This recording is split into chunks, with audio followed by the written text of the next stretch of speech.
学校之中挖出千年古墓，厚重棺椁之内竟是2具新鲜尸体。难道这是对盗墓者的诅咒，又或是其中另有玄机？有一种说法，像学校或是监狱这种人气多的地方，往往会修在墓葬之上，以阳气镇阴气，因此才总会看到学校动土挖出古墓的新闻。如果你听过1986年夏天的福建茶园山小学的故事，恐怕就会更加相信这个说法。因为这一次挖出来的不仅是个千年古墓，在墓中竟然还有2具仿佛刚死不久的尸体。这一年，茶园山小学的校长本想用好不容易争取到的经费，给学生们翻修一下老旧的操场，让祖国的花朵们能在更健康的土壤上成长。可是他万万没想到，挖掘机才刚开动没2天就挖出了问题。施工队一开始还仅仅是挖出来一些比较大的青石，当时还没人在意，毕竟挖地掘土有石头再正常不过了。可是再往后啊，大石头逐渐变成了小石头，小石头还渐渐有了规整的样式。这时已经有人感觉不对劲了，联想起学校之下镇阴魂的传说，已经有工人开始向工头反映，是不是应该停一停，找人来看看。可是暑假就这么短短2个月，这都已经8月份了，再不抓紧工期，开学之前就修不好操场了。所以无论是工头还是茶园山小学的校长，都坚决不同意停工。可接下来挖到的东西却让所有人都吓了一跳。常开挖掘机的都知道，虽然它并非与你手足相连，但是挖下去的土质是软是硬还是能感觉出来的。这天的挖机师傅就觉得自己挖到了一个奇怪的东西，说它是土层吧，明显要硬一些，可和前些天的青石板比起来又软了不少。想到最近工地上传的沸沸扬扬的说法，挖机师傅特意留了个心眼，没有在原地继续深挖下去，而是把周围一圈都试了一下，挖得动的地方就深一点，挖不动的地方就浅一些。就这么一番尝试之下，可是惊掉了师傅的下巴。因为所有感觉偏硬的地方竟然呈现出了一个长方形的样子，看着2米左右的大小，怕不是个棺材吧。想到这里，师傅再也不敢继续挖了，赶紧把工地上的人都喊了过来。一群人不再用大力的机械，而是手拿铁锹锄头开始仔细清理。用了半天时间，终于看清了这东西的外形。只见巨大的砖椁之中露出了一口血红色的棺材，只不过因为年代久远，又受到外力挖掘破坏，这砖椁已经残缺不全，因此工人们才能看到其中的木棺。再看这棺木之上还有漆画清晰可辨，一看就不是普通人家用得起的样式。只是现场的工人大多没什么文化，除了知道挖出来文物了，谁也说不清个1、2、3。包工头看到这个情况也知道不能怠慢，赶紧先给当地博物馆打了个电话。毕竟在他们的认知中，博物馆里就有类似的东西，那博物馆里的人肯定就是这方面的专家。博物馆的工作人员接到电话后，立刻意识到了事态的紧急，马上就告诉施工队，无论如何不能继续挖了，保护好现场，专家会以最快的速度赶来。而后就联系了福州市的考古队，考古队的队长名叫林国，已经成功组织过多处古迹的抢救发掘工作，经验十分丰富。在了解大致情况之后，没有片刻犹豫，林果就带着自己的队员和装备，向着茶园山小学出发了。在去的路上，林果已经担心了起来，因为他十分清楚，这种在工地上发现的古迹，多数都已被严重损坏。因为工人们只有在挖出一眼能够认出来的物件时，才会想到可能是文物。如果是已经挖到过残破的建筑结构，很有可能根本没当回事。可林果越是担心，麻烦事就越多。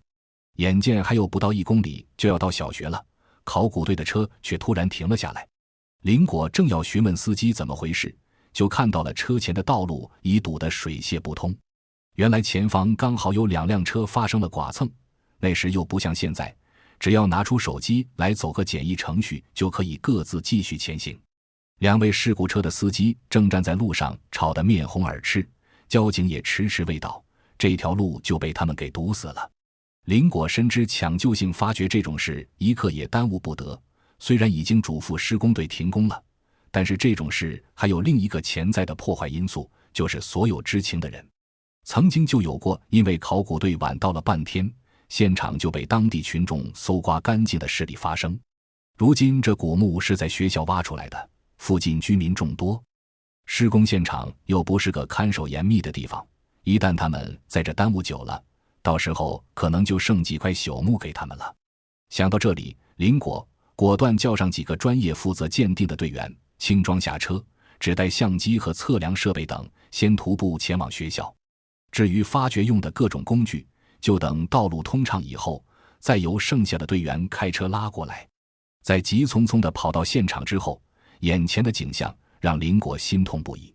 如之前所说，这棺椁是先用挖机挖了个轮廓，然后才由人工继续清理出来的。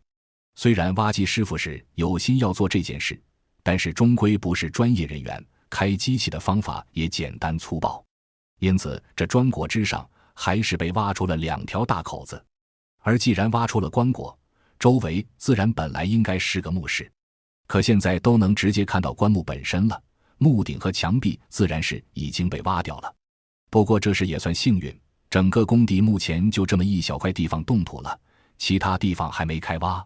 如果墓葬规格够大，那这四周肯定还有不少可供发掘的内容。心念及此，林果立刻找到了校长和工头，告知这块地方已经由考古队接手了。所有工人和器械立刻撤离工地，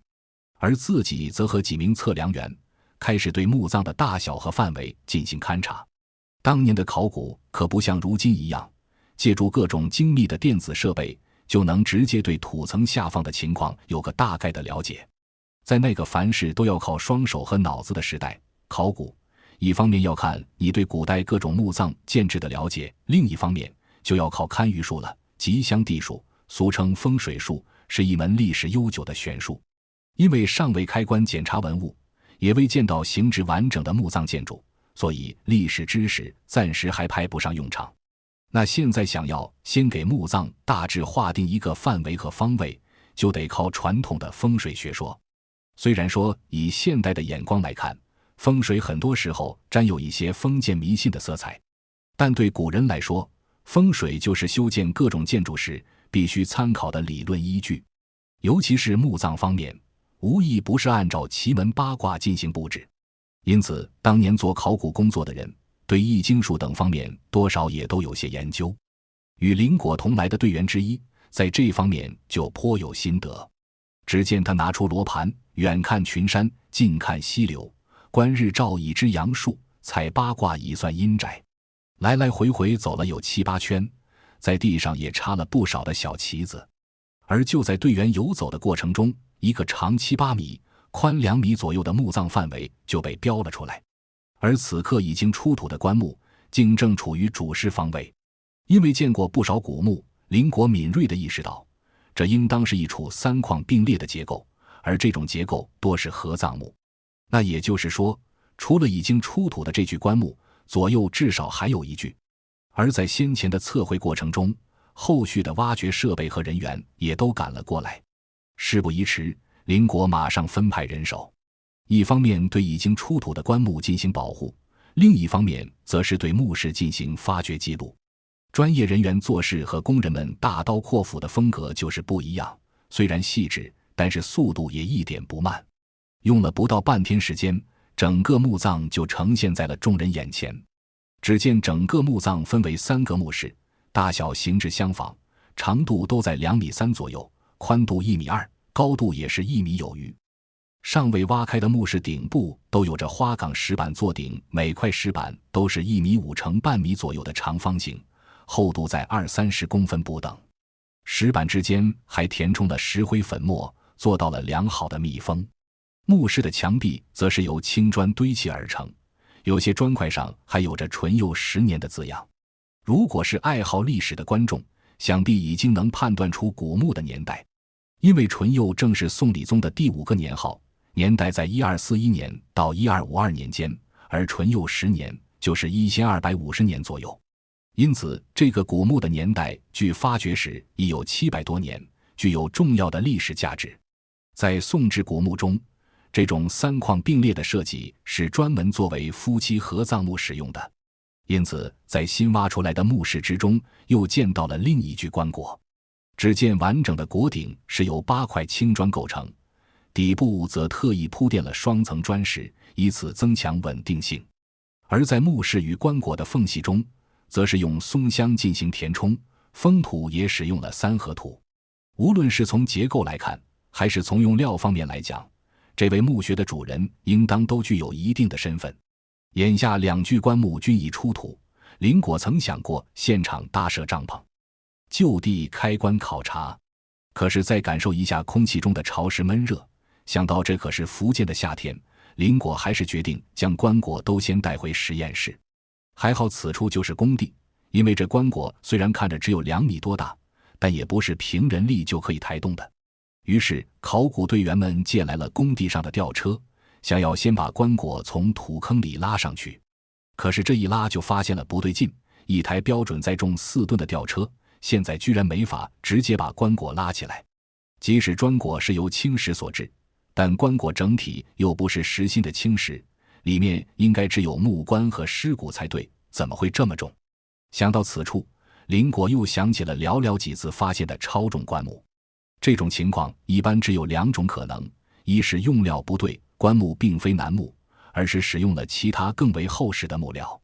但这种情况也很难给棺木凭空加上几千斤的重量，因此大概率是第2种，棺内的陪葬品数量非比寻常。想到此处，林果更加兴奋了，立马调来了承重更大的吊车，小心地将棺木运上大货车之后，将2具棺椁都运往了实验室。而解决了最主要的2件文物，接下来的工作也十分重要，那就是对墓室中的剩余物品进行清理盘点。因为在这些陪葬品中，既有可能发现珍稀的古代艺术品，更重要的是对史料的发掘。这其中存在的帛书字画，能够更好地帮助考古队员们理清墓主人的身份，甚至揭露一些史书上不曾记载的故事。不过对于墓室的发掘已经讲述太多，此时我们先把目光跟随着货车去实验室中看看我们这次故事的主角。回到实验室后，经过一番清理，棺木的全貌才展现在了众人眼前。只见金丝楠木制造的木棺之上，还有着清晰可辨的各种雕纹。单凭这一点，已经可以看出墓主人的身份必然尊贵。而随着众人谨慎地抬起棺盖，看到的东西则是让人又是一阵心惊。因为棺材之中并非枯骨和陪葬品，而是满满的一棺浑浊不清的液体。在福建这种潮湿之地，棺木之中全是棺液，可不是什么好现象，因为这很有可能是地下水渗透了进去，对于其中的陪葬文物造成的破坏将会是巨大的。可情况已经这样了，也只能把水抽干再看了。随着液体被慢慢吸出，其中显露出来的东西就不是让人担忧，而是有些可怕了。只见液面渐渐下降，在棺材的一头竟慢慢显露出一个有些光滑的圆形。随着液体继续排出，这个物体的全貌也显现了出来，那竟然是一个人的脑门。直到棺液全部抽干，呈现在众人眼前的居然是一具看起来十分新鲜的男尸。这一下可让现场炸了锅。前面已经说过，这墓葬的年代距现在至少已有700多年，能见到完整的骨骼都要算棺木密封良好了。可如今尸体的状态仿佛最近才下葬一般。难道说这里面装的不是墓穴的原主人，而是被人把尸体偷换了？又或者这是什么古代的秘术，竟能让尸身永远不腐？带着种种疑问，研究员们小心地将古尸从棺中抬了出来。在搬运古尸时，他们还发现这尸体无论是皮肤肌肉还是骨骼关节，全都柔软灵活的与活人无异。而近看之时，甚至还能看到面部与手上的血管。这种尸体状态在以往出土过的所有古尸之中都实属罕见。而在把男尸搬出来之后，研究员们才意识到这具男尸的高大。相比于在场的众多文弱书生，这古尸一看就应当是个武人。古尸的身高足足有1.8米，而且身材魁梧，有着古代典型的将军肚。这种身材可不是肥胖，而是在纯靠身体能力的古代战场上最适合作战的身材。一具步斧男尸已经让众人惊叹，当研究员打开另一具棺木时，又看到同样浸泡在液体中的步斧女尸，这可真的是要轰动全国的发现了。只见女尸的状态与男尸基本无异，皮肤仍有良好的弹性，看上去全无腐败迹象。只是女尸的身材比男尸要矮小不少，只有1.45米，但这倒是也符合古人的平均身高。反倒是之前的男尸1.8米的身材，在古代绝对是壮汉了。如今这2具尸体已经躺在众人眼前，那有2个问题就是最先需要解决的：一是男尸的身份，二是为何这尸体可以数百年不腐。从众人的好奇心角度考虑，先解决不腐谜题，显然是大家现在最想做的事。在考古工作中，发掘出不腐古尸的事情也不是没有。比如最著名马王堆辛追夫人，就是曾经保存的最好的古尸之一。当时被发掘出来时，辛追夫人也是处于肌肉仍有弹性，甚至胃部还有食物残留的状态。而辛追夫人之所以能保存得如此完好，要得益于马王堆墓葬良好的密封性，以及当时采取的防腐手段。与辛追夫人同时代的还有一位凤凰山男尸，只是外观上看来就没有那么完好了，仅仅是仍保存着大量软组织，让我们得以研究汉代的防腐技术。另一种数百年不腐的情况，则与辛追夫人和眼前的夫妻不同，眼前这种属于尸尸，获取难度较高。还有一种干尸，只要环境条件良好，在自然情况下也经常出现。而在茶园山发掘之前，比较著名的就是楼兰公主。这具干尸发现于我国的新疆地区，年代较为模糊，可能是青铜器时期的人，最晚也可能是汉朝人。它的出现让我们可以大概窥探一下古代楼兰人的面貌。但这具尸体并非是人工特意留存而成，而是因为新疆地区干燥的地理环境，自然风干保存了下来。可以说，不腐古尸的出土，一方面可以让我们看到古代人的长相，推测出他们的生活饮食习惯；另一方面，对于人工防腐留下的古尸，也能让我们了解到当时的科技文化水平，以及一些在丧葬方面的理念。那眼前的这对夫妻又是靠什么来维持数百年不腐的呢？在对2具尸体进行检查过后，一种很多人听说过的防腐剂似乎成为了问题的答案。在棺液之中，研究员直接就发现了水银的存在，而在对男尸进行进一步的解剖调查后，也在他体内找到了水银。这种物质虽然对活人来说是剧毒，但是在古代，这就是最好的防腐剂。就在众人以为找到答案之时，对女尸的解剖却又让人有些迷惑了，因为她的体内并没有水银。如果2人都采用了相同的防腐技术，那有着相同的保存效果就很好理解。但是现在看来，男尸的确接受了防腐处理，可是女尸似乎就是直接下葬，那为什么也能不腐呢？研究人员综合尸体的状态以及发掘时的现场状况，提出了一种可能性：想要维持肉身不腐，其实只需要做好一件事，就是杜绝微生物的生长。如今对尸体进行防腐处理使用的福尔马林也是同样的效果。在古代没有发达的化学药剂，所以用水银这种剧毒物质，就是人们通过生活经验找到的答案。而另一种可以阻止微生物分解尸体的方法，就是隔绝空气。前面已经说过，整个墓室建造的十分严密，用了3合土封顶，石板加石灰密封，就连墓室中的空隙都填满了松香。而棺木本身使用的楠木，以及上面采用的特殊涂料，都在发挥良好的密封作用。而灌注的棺液，更是把尸体最后一丝接触空气的可能性彻底隔绝了。在这种环境下，微生物根本无法正常生存活动，自然也就无法分解尸体。不过这也只是以当时的技术手段对不腐现象所能做出的最好的解释。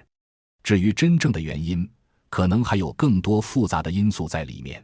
毕竟即便古人的科技没有如今发达，但在一些奇淫巧技方面还是存在着很多现在我们也无法理解的东西的。在解答了古尸不腐的谜题之后，考古队员们就要来寻找另一个问题的答案了，那就是这座墓的主人到底是谁，又有着怎样的故事？想要解答这一问题，最好的方法就是找到墓志铭。对古代有身份的人来说，墓志铭通常会记录墓主人的姓名、生平以及家族等信息，以此就能让后人直观地了解墓主人的情况。而且大多数墓志铭也都是刻在石碑上的，也就具有一定的艺术价值。但是在这次发掘中，考古队并未找到刻有墓志铭的石碑，不知道是因为年代久远已经自然遗失了，还是另有原因。那想要揭开这对尸体的身份，就只能从随葬品入手了。其中最能表明男尸地位的就是他腰间的玉带。在南宋时期，可以佩戴玉带的都是3品以上的大员，而墓室和棺木之中发现的大量金银器皿以及丝织锦帛，也证明了男尸的确颇有家资。尤其是出土的帛幡，也就是后人为墓穴主人写的挽联，虽然没有直接表明男尸的身份，却让我们看到了一位为国捐躯的英雄将领。铜烛西时应奉诏，风云他日去鳌头。军民上下贤思德，赏罚分明善用人。正直忠良谋万幸，宽仁骨耿劳三军。军民勿累持悲颂，无福灯消耗率军。这是发掘出的帛幡内容之一。从中我们可以看到，这位将领颇受军民爱戴，在领军打仗方面也能做到知人善用，赏罚分明。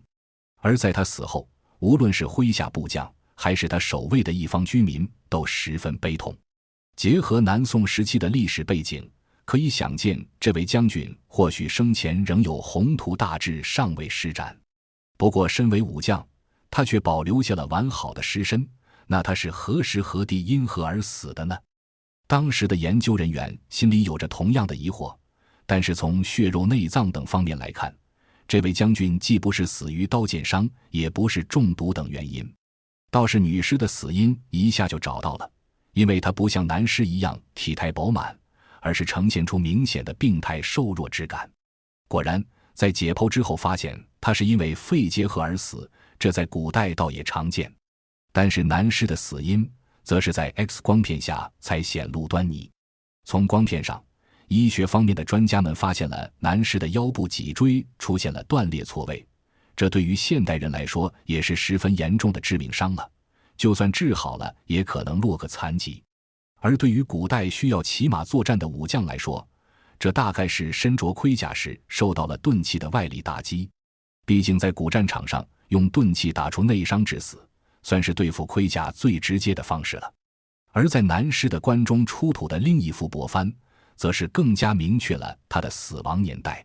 因为其上出了写着一首表达将军夫人对将军思念之情的诗，落款还标注了下葬年代，端平乙未，也就是1235年。结合夔门及瞿塘关这个地点，相信有人已经知道男尸是死于何时了。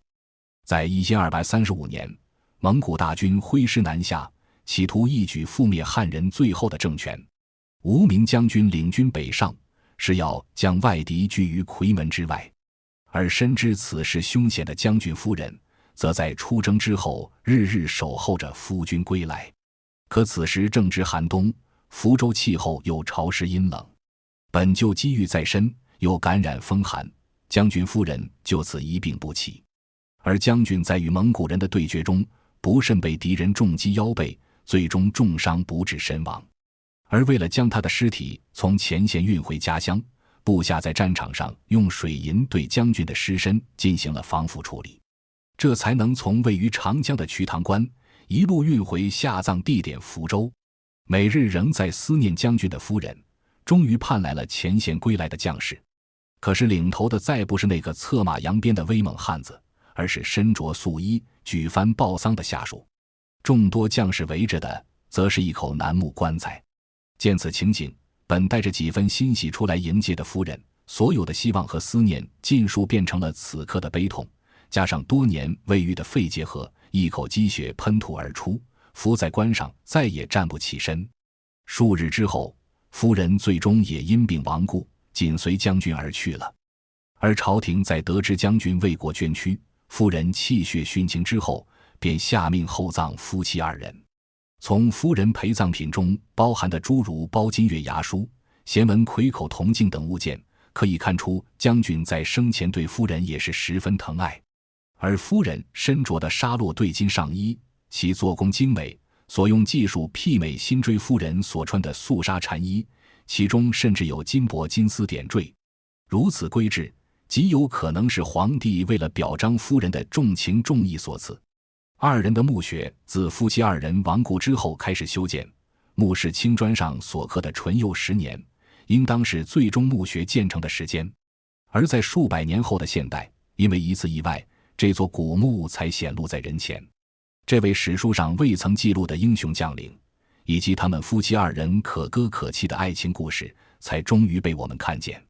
虽然在当时，无论是对尸体不腐的原因，还是墓室主人的身份故事，都做出了看似最合理的猜测，但是对历史的研究始终都只能是推测，